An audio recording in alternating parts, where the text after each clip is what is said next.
समाज में गंदगी फैल रही है कि आपने कभी पोजेस नहीं ट्राई किए हैं। मतलब इतनी गंदी भाषा शैली का उपयोग करना, it is all about money and TRP. जो गंदगी फैला रहे हैं इनके हौसलों को हम डाउन कर पाएंगे।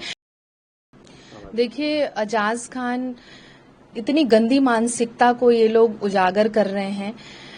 किस तरीके की इनकी एक्टिविटीज हैं कि ये जो वहां पे कंटेस्टेंट हैं उनसे कहते हैं कि आपने कभी पोजेस नहीं ट्राई किए हैं। मतलब इतनी गंदी भाषा शैली का उपयोग करना। और मैं तो ये नहीं समझ पाती हूं कि इस मानसिकता के जो लोग हैं, जो भारत में रह रहे हैं, जो संस्कृति का देश है, यहाँ पे इस तरीके की चीजों का प्रदर्शन करने वाले लोग, इन पे सख्त कार्रवाई होनी चाहिए। जैसे कि अभी आप लोगों ने पिछले दिनों में भी देखा होगा कि इंडियाज गॉट लेटेंट पे भी इसी तरीके से बहुत बवाल मचा था और एफआईआर भी हुई थी उनके खिलाफ, बट हुआ कुछ नहीं। तो ये जो इस तरीके के लोग उभर के पनप के आ रहे हैं ना, कि ऐसी एक्टिविटीज कर रहे हैं, तो उनका हौसला इसीलिए बुलंद हो रहा है कि हम गंदे कंटेंट्स लेकर के आए। It is all about money and TRP. पैसे के लिए टीआरपी बढ़ेगी, पैसा मिलेगा।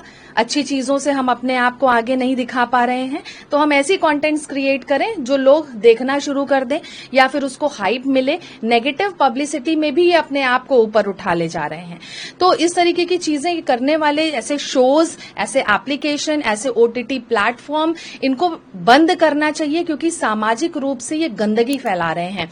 मैं राज्य महिला आयोग की सदस्य हूं, एनसीडब्ल्यू ने इसका संज्ञान लिया है, मैं भी इसका संज्ञान लूंगी और हम ये सुनिश्चित करेंगे कि ऐसे लोगों के ऊपर कठोरतम कार्यवाही हो, क्योंकि इस जैसे इनके हौसले बुलंद होते जा रहे हैं, समाज में गंदगी फैल रही है और बहुत सारी ऐसी महिलाएं हैं, ऐसी बच्चियां हैं जो ऐसी गंदी मानसिकता का शिकार होते जा रहे हैं और ये कहते हैं कि हम इस तरीके की चीजें कर रहे हैं, हमारी ये अभिव्यक्ति है। ये कैसी अभिव्यक्ति है जो समाज में गंदगी फैला रही है? ऐसी चीजों को रोकना होगा, सख्त कानून बनाना होगा, तभी चीजें परिवर्तित होंगी। देखिए, अच्छी बात आपने कही कि सेंसर बोर्ड, मुझे लगता है सेंसर बोर्ड भी मर चुका है, क्योंकि हम निरंतर देख रहे हैं कि मूवीज में भी बहुत गंदे कपड़े और बहुत गंदे वीडियोस का इस्तेमाल किया जा रहा है। और ये जो छोटे एक्टर्स हैं, छोटे प्लेटफॉर्म वाले लोग हैं, क्योंकि हमारी निरंतर वार्ता चल रही है, डिबेट्स आप लोगों के माध्यम से चल रही हैं, तो उनमें उनका ये कहना है कि हमें एक्सपोजर मिल रहा है। आप क्यों नहीं पहले ऐसे बड़े बड़े हीरो हीरोइन को रोकते हैं? आप हमें क्यों रोक रहे हैं? हमारा प्लेटफॉर्म क्यों बाधित कर रहे हैं? तो इतने कानून इतने सख्त होने चाहिए और सेंसर बोर्ड को ये भी सुनिश्चित करना चाहिए कि जो बड़े एक्ट्रेसेस हैं, एक्टर हैं, वो भी जो गंदगी फैला रहे हैं उन पे भी कायदे से रोक लगनी चाहिए।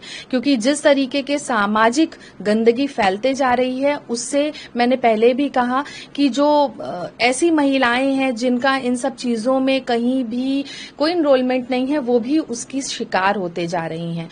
तो और मैं आपके माध्यम से पेरेंट्स से भी ये गुजारिश करूंगी कि आप ये जरूर देखें, सुनिश्चित करें कि आपके बच्चे किस तरीके की एक्टिविटीज में एनरोल हैं, वो कैसे कपड़े पहन रहे हैं, कैसी चीजों को वॉच कर रहे हैं, क्योंकि ये आपका संस्कार भी दिखाता है और सामाजिक रूप से चीजों को ठीक करना भी हम सभी की जिम्मेदारी है। तो मुझे लगता है कानून सख्त बनाना होगा, तभी ऐसे लोग जो गंदगी फैला रहे हैं, इनके हौसलों को हम डाउन कर पाएंगे। क्योंकि इनको तो और भी अच्छा है कि भाई हमारी टीआरपी हाई जा रही है, हम और ऐसी चीजें करेंगे और भी ऐसे जो कंटेंट क्रिएटर्स हैं उनका हौसला बुलंद होगा। ये एक दो केसेस के बाद जो मैंने बताया आपको, इंडियाज गॉट लेटेंट या फिर ये उल्लू एप्लीकेशन पे जिस तरीके से अजाज खान कर रहा है।